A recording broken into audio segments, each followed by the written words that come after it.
adalah gembalaku, takkan kekurangan aku. Saudara-saudara terkasih di dalam Kristus, selamat pagi, salam jumpa lagi dalam Sabda Siap Saji Jumat 16 April 2021. Mari kita berdoa dalam nama Bapa, Putra, dan Roh Kudus. Amin. Bapa penuh kasih, Yesus mengajarkan kepada kami doa Bapa kami, di dalamnya terdapat kalimat, berilah kami rezeki pada hari ini secukupnya. Maka Injil yang pada hari ini membahas tentang roti anggur yang Kau berkati berlimpah sehingga bisa mengisi hidup kami. Maka berkatilah kami agar kami terbuka kepadamu dan bisa mendapatkan berkat-berkat-mu mengenai roti anggur yang menguatkan kami. Demi Kristus Putramu dan pengantara kami kini dan sepanjang masa. Amin. Tuhan bersamamu dan bersama rohmu. Inilah Injil Yesus Kristus menurut Yohanes. Yohanes 6 ayat 1 sampai 15. Pada waktu itu Yesus berangkat ke seberang danau Galilea, yaitu danau Tiberias. Orang banyak berbondong-bondong mengikuti dia karena mereka melihat mujizat-mujizat penyembuhan yang diadakannya terhadap orang-orang sakit. Yesus naik ke atas gunung dan duduk di situ dengan murid-muridnya. Ketika itu Paskah, hari raya orang Yahudi, sudah dekat. Ketika Yesus memandang sekelilingnya dan melihat bahwa orang banyak berbondong-bondong datang kepadanya, berkatalah ia kepada Filipus, "Di manakah kita akan membeli roti sehingga mereka ini dapat makan?"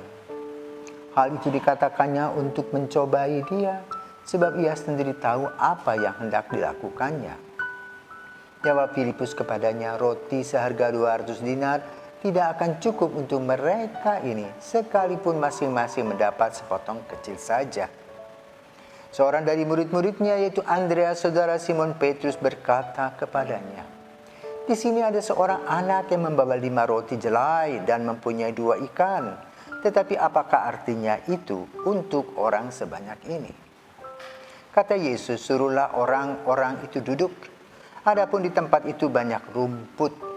Maka duduklah orang-orang itu, kira-kira 5.000 laki-laki banyaknya.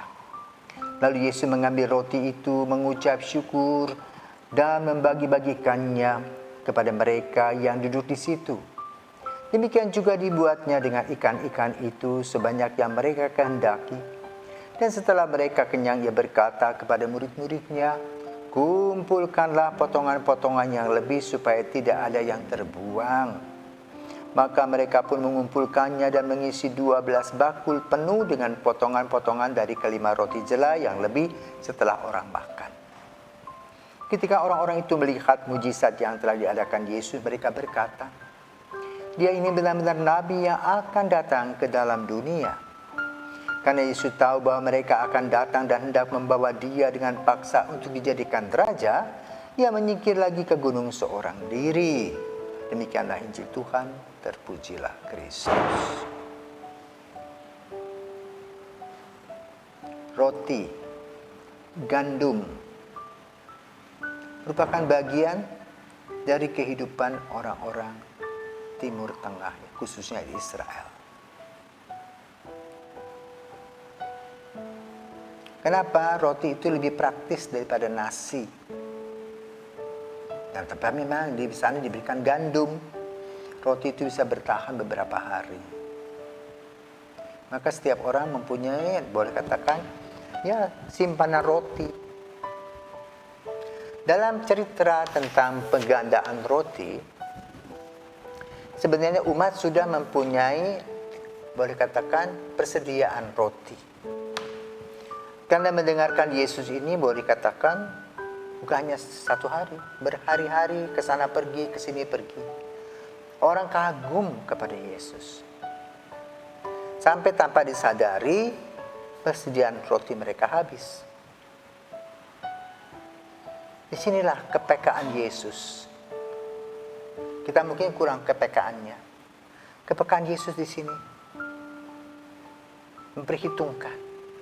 Sekian hari ini sudah ada. Roti juga sudah habis, rusak dan sebagainya.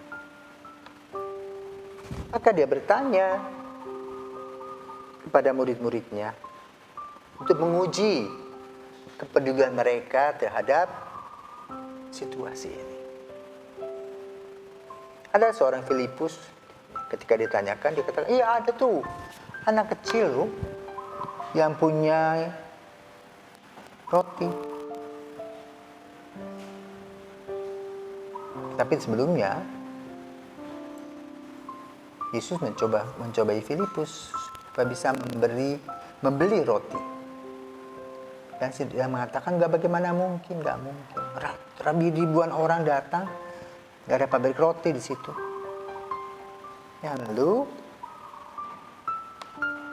mencari pemuda yang mempunyai 5 roti dan 2 ikan. 5 roti, 2 ikan. Yang kita kenal sekarang itu tempat di Tabgha di Israel. Pergantian roti terjadi. Dengan kacamata iman, Yesus memecah-mecah roti, membagi-baginya, dan merupakan simbol dari Ekaristi. Dan juga kemudian setelah dibagi-bagi, tersisa. Hal ini menggambarkan bagaimana kalau kita hidup bersama dengan Tuhan, kita senantiasa diberikan rezeki. Rezeki itu membawa kepada kita sebuah berkat. Berkat apa? Kesehatan. Dan berkat kesehatan itu bisa kita laksanakan dengan bekerja kembali, mengumpulkan rezeki setiap hari. Dan itulah yang melahirkan rezeki-rezeki selanjutnya. Yang disebut dengan sisa-sisa roti yang dikumpulkan tadi adalah 11 bakul. Itu menggambarkan bagaimana bekerja bersama dengan Tuhan tidak pernah kekurangan, selalu cukup, bahkan berkelimpahan. Dan inilah yang diminta kepada kita semua untuk percaya. Apalagi pada masa COVID ini, di Bali, pariwisata boleh katakan drop. Sekarang kita harus mengubah gaya hidup kita. Dulu kita gampang membuang. Sekarang ya hati-hati membuang. Karena sulit didapat. Jadi Yesus dengan situasi COVID ini mengajarkan kepada kita untuk mengadakan perubahan mentalitas dan moralitas kita. Juga iman kita.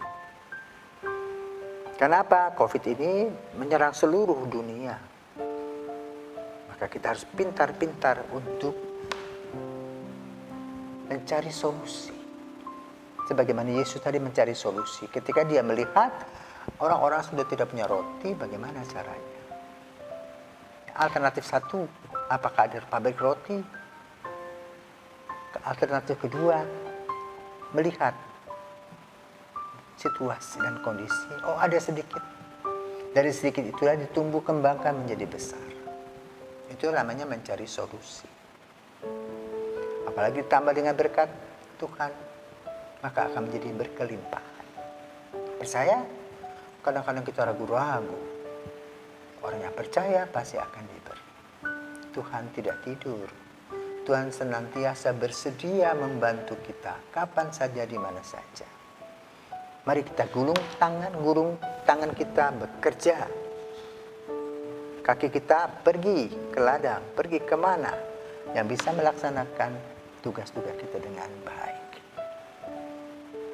Yang penting sehat, tinggal di rumah boleh, tapi juga menggunakan akal yang sehat untuk mendapatkan sesuatu nasib dan berkat-berkat yang Tuhan berikan melalui hidup doa kita. Sehingga tidak ada yang terbuang waktu kita. Melainkan kita menjadi orang yang lebih dewasa dalam menghadapi dan mengarungi kehidupan iman kita. Semoga kita diberkati Tuhan. Amin.